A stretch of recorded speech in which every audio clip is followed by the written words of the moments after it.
Hello, good morning sa tanan nga sabta sa atong online morning devotion nga gahimoon sa matag sa isa buntag. Atong pasalamatan ang Ginoo nga iya pagipamuka ang atong mga mata o giyatang gi-enable nga mobangon karon in sa kabuntagon kay kun dili ato lang kaungaling kusog dili patamo bangon.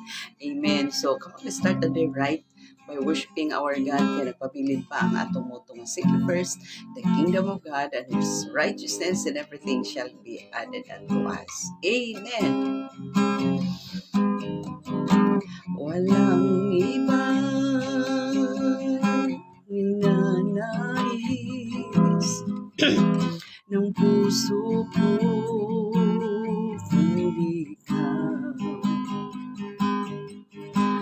Walang iba makapagbibigay ng lahat-lahat kundi ikaw. Ikaw lamang Diyos ko, ang hanap-hanap ko, pagkat sa'yo lamang natagpuan. Pag-ibig na walang hanggan, yakapin mo ako, lingapin mo ako. Salamat Diyos ko, at ika'y aking natagpuan. Ika'y walang hanggang, humatok sa puso ko. Kaya naman, ikaw lamang Diyos ko, ang kaligayahan.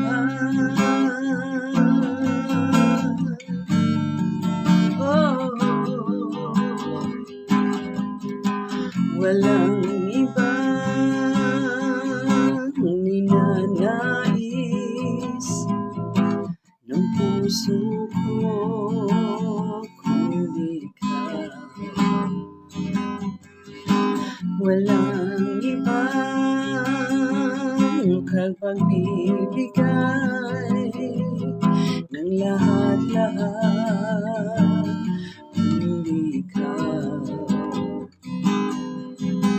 Ikaw lamang Diyos ko, ang hanap-hanap ko, pagkat sa'yo lamang natagpuan. Pag-ibig na walang hanggan, yakapin mo ako, langapin mo ako. Salamat Diyos ko, at ika'y aking natagpuan. Ika'y walang hanggang, humatok sa puso ko. Kaya naman, ikaw lamang Diyos ko, walang ibang ninanais kundi ikaw. Wala ibang makapagbibigay kundi ikaw. Ikaw lamang Diyos ko, ikaw lamang Diyos ko, ang tanging hinangat ng puso ko.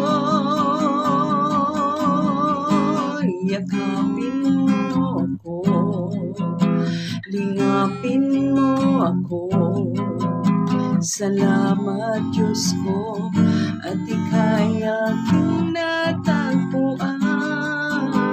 Ika'y walang hanggang, humatok sa puso ko.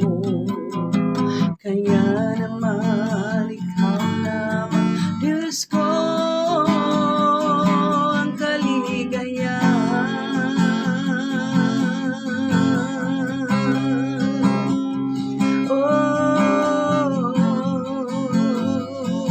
Kiday pasalamatan ka na mo, Lord. We exalt your holy name. Oh, hallelujah. kaayo Lord. Salamat ug salamat kay sa kagayunan Ginoo nga madayon ka namo, mahimaya ka namo, mapasalamatan ka namo Lord. Dining sa kabuntagon Lord, usahay Lord ang among mga tingog magkapagaw Lord, usahay ang among Ginoong ang among gitar medyo magakayabang ug halapan. Thank you kaayo Ginoo nga you're looking at our heart Lord, the condition of our heart O God. Ug mapasalamatan kami kaayo Ginoo Lord nga ikaw ang Dios Ginoo mahimaya karon sa kabuntagon O God, matuboy mapasidunggan nining among online morning devotion O God, kay wala malaing tumong ni Lord, dili man ipagpadako Ginoo, kanamo kun dili ipagpadako lamang gyud ni sa imong ang mahal nga ngalan O God. Salamat salamat gyud kaayo Lord sa amo kanang pagahimuon nga online exhortation Lord. Thank you kaayo Ginoo nga imong gamhan diugan ug imo kami pasabton sa bubo nga pag-exhort sa imong mahal nga pulong O God. Salamat kay dawata ang among mapagpasalamat Lord. Pagday, paghimaya, pinagis ka pangalan Ginoong Hesus. Amen. Praise the Lord. So, nanasabta sa katapusan ni chapter sa Micah. No, kay ang Micah has only 7 chapters. So, nanata sa last chapter nga chapter 7. Sa chapter 7, ang chapter 7 has 20 verses. 20 verses. O atong kutloon ang verse 18, 19, and 20 no sa chapter 7 sa Micah. Dalian na to na human sa Micah no. So bali ang next nga book is Nahum. No, Nahum. So Nahum tao sa tomorrow is book of Nahum ang atong isgutan na. So ato sa ning tiwason ang Micah kay naa nata sa chapter 7 sa Micah. Dinhi sa Micah chapter 18 verse 19 and 20 really makita nato nga God has always been the same. Dili gyud mausab si Lord. He is the same God that we serve kaniadto karon ug hangtod sa kahangturan. He is the same God that we serve yesterday, today, and forever. Kung unsa si Lord ka mahigugmaon, ka maluluyon, ka mapasayloon, no? Ka masinabuton, no? Kaniadto, especially sa mga katawhan sa Israel, even up to these days, wala mausab si Lord. Inaana siya kaniadto, karon, di ba kay ang mga tao baya mausab baya no? Buotan siya sa una, nya karon lagi kay sukat lagi ni sikat siya. Sukat na promote siya, nausab lagi siya, mausab ang tao. But si Lord dili gid mausab. Inaana gyapon siya ka mahigugmaon, sukad pa kaniadto hangtod karon. Loving siya nga God, forgiving siya nga God until now. So mo ni siyang atong nakutlo diri sa verse 18, 19 and 20. These verses of Micah describes the Father being a forgiving God, a compassionate God, a merciful God. Gininglis ko lang ang Bisaya. A merciful God, a faithful God, a compassionate God, a faithful God, and a loving God, no? Munang atong nakita diha. And then Jesus Christ, who is the God of Son, is the living proof or living embodiment, no? Si Jesus Christ of these characteristics of this kind of kind of character of the God the Father, no? Kung ang nakita nato sa pag-abot ni Ginoong Hesus, nakita sa mga katawan, unsa ang Dios. Unsa gyud ang Dios kay gipakita ni Ginoong Hesus, no? Kay si Jesus ang nahimo nga living proof. Inani ang Ginoo. Kay even to the last breath, no, gipakita ni Ginoong Hesus ang iyang pagkamahigugmaon, no, ngadto sa iyang pagkamaluluyon, compassionate ang iyang pagkamapasayloon. Inana ang iyang pagka-faithful, ang iyang pagka-loving, no? wala na lain nga ma-describe nato, no. So kung naay tao nga inana, meaning to say niliwat na siya sa Dios. Kung naay naana nga mga tao, meaning to say niliwat na siya kang Jesus, no. So mao ni siya ang goal dapat sa mga Kristohanon. If you are a true follower of Jesus, then you should be loving, you should be faithful, no, inana. You should be compassionate, you should be forgiving, mapasayloon ka no matter what, no, bisan dili lisod ko pasaylo nimo kay mo ni dili lagi. It doesn't it is not actually it doesn't count kung dakoy mo sala, gamay mo sala, kay si Lord wala man nag-count unsa nga klase nga sala. Dakoy mo sala, lisod kay pasayloon ka, dili. Inaana gid si Lord. So manang ingon diha sa punang atong nakutlo diha sa verse 18, 19 and 20. God has always been the same. And second, Micah describes God as forgiving God, as compassionate God, as faithful God, and loving God. And then the third is Jesus Christ, who is the God's Son, no, is the living embodiment of these characteristics of God. Amen. Lahat kanay nakutlo karon mo ra kay nga tanan, no, pero kabalo ko nga ato gyuding nakuha, no, nga dapat gyud ay nga kitang mga Kristohanon sa di ay kanailhan naman nato ang Ginoo nga inaani siya.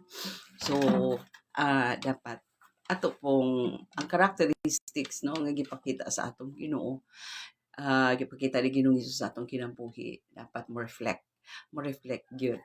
Munang ingon ko nga dapat asa man muliwat, no, if we are a true Christian, a true follower, a true disciple, muliwat kita sa atong teacher, muliwat kita sa atong gisunod, sa atong gi-follow, muliwat kita sa atong Ginoo nga gialagaran. Amen. Og mag-ampo ta labing balaan gamhanan may maon lang ito na mga amahan. Nagapasalamat kami kaayo Ginoo Lord sa tanan gyud nga imong mga pamaagi sa pagmulda kanamo amahan, o bisan pa man gani sa panay nimo pakiguban kanamo early in the morning, Lord. Every early in the morning, God, ang imong mercy nga imong gaipamati kanunay. Thank you kaayo, Lord. Tinuod gyud your mercy are new every morning. Salamat ug salamat kayo. Nagaampo kami sa mga kaigsuunan karon nga manarbaho, Lord. Salamat nga imo silang pagaubanan aron nga ang load Ginoo sa trabaho, Ginoo, mga backlogs, Lord, kay Monday man karon, Ginoo, makaya ra nila gaan ra ang ilang pagtrabaho, Lord. Salamat kaayo ni ana bisan pa sa mga estudyante, Ginoo, Lord, nga nagapang-eskwela in spite nga summer karon ay mga estudyante nga pang-eskwela gihapon, especially sa mga college, mga kaigsuunan na mga college students, among mga pag-ampo, Lord, kay imo silang pag-aubanan, pagatabangan, pag-providean sa mga kinahanglanon sa eskwelahan o mga pambayad sa mga tuitions o sa mga projects, mga expenses, Lord, sa school. Thank you kayo sa imong great provision, bisan pa sa mga teacher na mong mga kaigsuunan nga busy usab paghimo og mga lesson plan sa next school year, busy usab paghimo og mga reports, Lord, usab sila. Provide sila wisdom, knowledge, Ginoo. Salamat kaayo bisan pa sa mga kaigsunan nga nay mga online nga trabaho, Lord. Ikaw sab Ginoo magapanalangin sa ilang trabaho, tabangi sila nga sa samang paagi nga gahimo sila ni anak nga trabaho, i-honor usab ka diha sa online. Bisan pa sa mga kaigsunan nga nay mga business nga gipang manage, o God. Salamat kaayo, Lord, nga ikaw magapanalangin usab kanila, mga tabang kanila, mag-provide kagahuman, Ginoo, aron ma-manage nila, Ginoo, Lord, ang with all with faith and trust in you, Lord, ug labaw sa tanan, tagai sila kagahuman, Ginoo, nga i-manage ang ilang negosyo, Ginoo, uban sa pag-submit kanimo, kay naalang gyud kanimo ang power to prosper. Yes, Lord, dalaygon ka, Lord, sa walay katapusan naman, dawata nga among mga pagpasalamat ning sa kabuntagon, Lord. Thank you kayo, Lord, in Jesus' mighty name. Amen. God bless us all until next morning.